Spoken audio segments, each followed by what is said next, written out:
Une peinture paradoxale où l'action de Maxime sur l'adage s'applique à lui-même. Comme l'égoïne sur la branche détruit l'assise de sa situation, là s'impose son véritable dilemme. Des nuits de sentiments et de réflexion où seul compte à rebours l'intérêt soustrait de ses futures dettes, au dernier acte, l'humain bien dans ses baskets contribue à son extinction au détriment de sa conquête. Pour résoudre la question de la croissance exponentielle au XIXe siècle, une idée s'impose à l'homme. Afin de gagner sa liberté, maîtriser et asservir la nature, il croit au rendement de procréation autonome. Au mépris de l'environnement, sans se soucier de l'avenir de sa vie ni de sa santé, les productions de masse voient le jour, avec elles une consommation inédite dans l'histoire de l'humanité. Si la richesse est la santé, que les constructions sont la richesse, le droit déforesté s'octroie par décret. Seule alternative en cas d'abus, d'hypothétiques recours de compensation financière sans limite au progrès.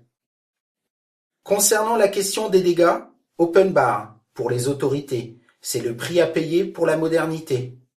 Détruire la nature alentour devient une dépense nécessaire listée au bilan exclusif des comptabilités.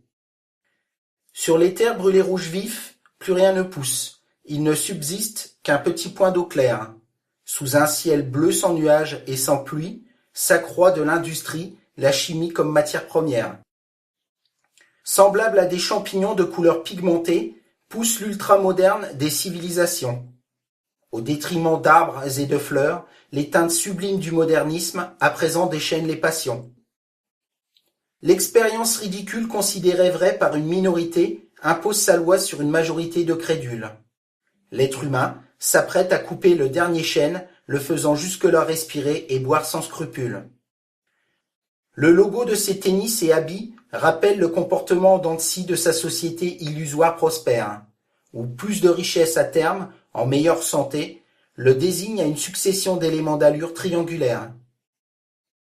Il tourne le dos au soleil blanc brûlant qui remplace celui d'avant, station assise, le tronc à la verticale.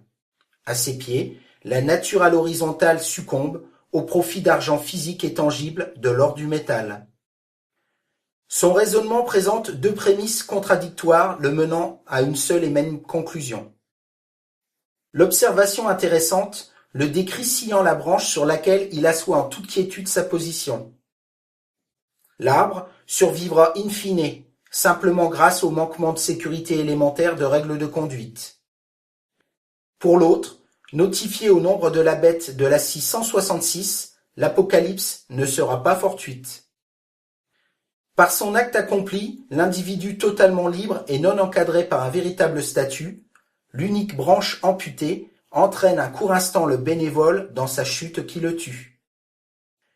L'humanité manipulée, à l'écoute de beaux discours et dépendante de ses désirs sur ses réalités, sombrera au XXIe siècle, victime d'une minorité malhonnête coupable au mental déséquilibré. L'espace d'une pensée, de conquête d'autres planètes, d'hommage et intérêt conclut cette palinodie. Idem le chemin du destin scellé au rituel de la magie, la porte d'entrée est identique à la porte de sortie. Du narcissisme au pervers, chaque médaille a son revers. Les glands sur la loi de la pesanteur, au stade mature comme l'immature, tous deux chutent à terre.